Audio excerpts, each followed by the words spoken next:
પાત્રા આપણા દરેક ગુજરાતીઓની પહેલી પસંદ હોય છે, પરંતુ તેને બનાવવામાં ખૂબ જ ઝંઝટ થતી હોય છે. આજે આપણે એકદમ સરળ રીતે ગુજરાતી પાત્રા બનાવીને તૈયાર કરશું.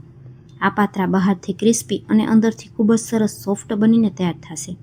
અને આને બનાવવામાં ના તો આપણે બીડા વાળવાની ઝંઝટ થશે કે ના તો પાન ઉપર લોટ ચોપડવો પડશે. તો ચાલો રેસીપી શરૂ કરીએ. સૌથી પહેલાં આજની રેસીપી બનાવવા માટે અહીં મેં 15 નંગ જેટલા અળવીના પાન લીધેલા છે. તેને પાણીથી ધોઈ અને સાફ કરી લેશું. હવે તેનો આ રીતે જે જાડો દાંડલીનો ભાગ હોય તેને અલગ કરી દેવાનો. અને ત્યાર પછી આ રીતે જે વચ્ચેનો જાડી નસનો ભાગ છે તેને પણ આપણે છરીની મદદથી અલગ કરી દેશું. ઉપરની તરફ પણ આ રીતે જાડી રગોનો ભાગ હોય છે, તો તેને પણ છરીની મદદથી આ રીતે અલગ કરી દેવાનું. બંને બાજુ આ રીતે ઉપરની તરફ જાડી નસ હોય છે, વચ્ચે કુમળી નસ હોય તેને આપણે કાઢવાની કોઈ જરૂર નથી. હવે પાનને આ રીતે ચોપિંગ બોર્ડની ઉપર રાખી અને વચ્ચેથી કટ કરી લેશું. ત્યાર પછી પાનની ઉપર પાનનો કટકો રાખવાનો છે અને આ રીતે બેવડું કરશું, ફરી બેવડું કરશું અને ત્યાર પછી આપણે ચાકુની મદદથી તેને ઝીણા ઝીણા સમારી લેશું. તો અહીં તમને જે રીતે ફાવે એ રીતે પાનને સમારી લેવાના. તમે કાતરની મદદથી પણ કટ કરી શકો. પાત્રા બનાવવાની આ સૌથી સરળમાં સરળ રીત છે. જેને ક્યારેય પણ પાત્રા નહીં બનાવ્યા હોય એ પણ આ રેસીપી જોઈને પહેલી જ વારમાં ફરસાણવાળાની દુકાન જેવા પાત્રા બનાવીને તૈયાર કરી શકશે.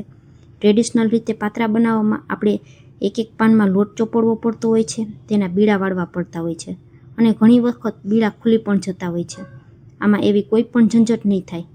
પાન બધા સમારાઈ ગયા પછી આપણે તેમાં અડધી ચમચી મીઠું, 5 ચમચી હળદર, અડધી ચમચી લાલ મરચું પાવડર, 1 ચમચી ધાણા જીરું પાવડર, અડધી ચમચી ગરમ મસાલો ઉમેરી દેશું. ત્યાર પછી થોડા લીલા મરચાં અને આદુને આ રીતે મેં મિક્સર જારમાં વાટી અને તૈયાર કરી લીધા છે. તો 1.5 ચમચી જેટલી આદુ મરચાંની પેસ્ટ ઉમેરશું અને હવે પાનને મસાલાની સાથે હાથેથી આ રીતે મસળી લેશું. પાનને શરૂઆતમાં પહેલાં મસાલાની સાથે આ રીતે મસળી લેવાના, જેથી મીઠાનું પાણી થશે અને પાન આપણા થોડા સોફ્ટ થઈ જશે. અને ત્યાર પછી આપણે તેમાં ચણાનો લોટ ઉમેરીશું. તો અહીં આપણે 2 કપ ભરી અને ચણાનો લોટ ઉમેરશું. ગ્રામમાં જોશું તો અહીં 200 ગ્રામ અળવીના પાન અને 200 ગ્રામ સામે લોટ લીધેલો છે. 3 ચમચી જેટલો ચોખાનો લોટ ઉમેરશું. ચોખાનો લોટ ઉમેરવાથી પાત્રા સરસ ક્રિસ્પી બનીને તૈયાર થશે. અડધો કપ ગોળ આંબલીનું પાણી ઉમેરશું અને હવે હાથેથી મિક્સ કરી દેશું. અહીં અડધા કપ પાણીમાં મેં 2-3 ટુકડા આંબલીના અને 2 ચમચી જેટલો ગોળ પહેલાં જ અડધી કલાક અગાઉ પલાળીને રાખી દીધો હતો, તો તેને ગાળીને ઉમેરવાનો. હવે હાથેથી બધું મિક્સ કરશું. હવે જેટલી જરૂર જણાય એ મુજબ આપણે સાદું પાણી ઉમેરી અને લોટને તૈયાર કરી લેવાનો. અહીં લોટને એકદમ ઢીલો પણ નહીં અને વધારે કઠણ પણ નહીં એ રીતનો રાખવાનો છે. તો આ રીતે આપણે 2-3 ચમચી જેટલું પાણી ઉમેરવાનું અને ફરી પાછું તેને મિક્સ કરી દેવાનું. પાત્રા બનાવતી સમયે ફક્ત એ જ વાતનું ધ્યાન રાખવાનું હોય છે કે આપણે જેટલા પાત્રા લીધા હોય એટલા જ સામે લોટનો ઉપયોગ કરવાનો, જેથી પાત્રાનો સ્વાદ ખાતી સમયે ખૂબ જ સરસ આવે છે. લોટ વધી જાય તો પણ પાત્રા સારા ન લાગે અને પાન વધી જાય તો પણ પાત્રા ખાવામાં સારા ન લાગે. તો બધું મિક્સ થઈ અને તમે જોઈ શકશો આ રીતે થોડું મીડિયમથી કેવું આપણું પાત્રાનું મિશ્રણ છે તે તૈયાર થયું છે. હવે તેમાં 1/2 ટીસ્પૂન જેટલો બેકિંગ સોડા ઉમેરશું. આ રીતે સેજેવો બેકિંગ સોડા ઉમેરવાથી પાત્રા ખૂબ જ સરસ અંદરથી સોફ્ટ અને બહારથી ક્રિસ્પી તૈયાર થશે. અને તેને પણ ચમચાથી ફેટી લેશું. અડધી મિનિટ સુધી આ રીતે એક જ દિશામાં તેને સરસ ફેટી લેવાનું. હવે એક થાળીમાં તેલ લગાવી અને મેં પહેલાં જ તૈયાર કરી લીધી હતી. તો આ પાત્રાનું મિશ્રણ છે તે બધું એકી સાથે આપણે થાળીમાં ઉમેરી દેશું. થાળી આ રીતે કોઈ ઊંડી હોય તેવી લેવાની. હજુ આ પાત્રાનું મિશ્રણ કૂક થશે એટલે તે થોડું ફૂલશે, તો જેના માટે અડધી થાળી ભરાય એટલું જ મિશ્રણ આપણે થાળીમાં ઉમેરવાનું છે અને ચમચીથી આ રીતે બધી બાજુ તેને ફેલાવી દેશું. એકદમ હળવા હાથે ફેલાવાનું, જેથી આપણે બેકિંગ સોડા ઉમેરેલો હોવાથી પાત્રાનું બેટર ફૂલેલું હોય તે બેસી ન જાય. 1 મોટી ચમચી જેટલા સફેદ તલને આ રીતે ઉપરથી ઉમેરી દેશું. આ બાજુ ગેસ ઉપર પાણી ઉકળવા મેં પહેલાં જ રાખી દીધું હતું. પાણી સરસ ઉકળી જાય એટલે તેમાં એક વાયર સ્ટેન્ડ રાખી અને આપણે પાત્રાની પ્લેટ તેમાં રાખી દેશું.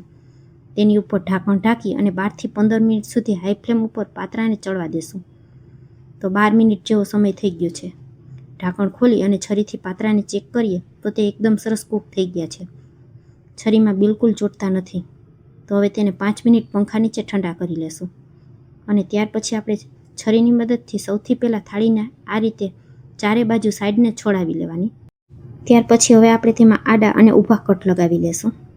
તો તમે અહીં જોઈ શકશો ચપ્પુ લગાવતાની સાથે જ ખબર પડે છે કે પાત્રા આપણા કેટલા સરસ સોફ્ટ બનીને તૈયાર થયા છે.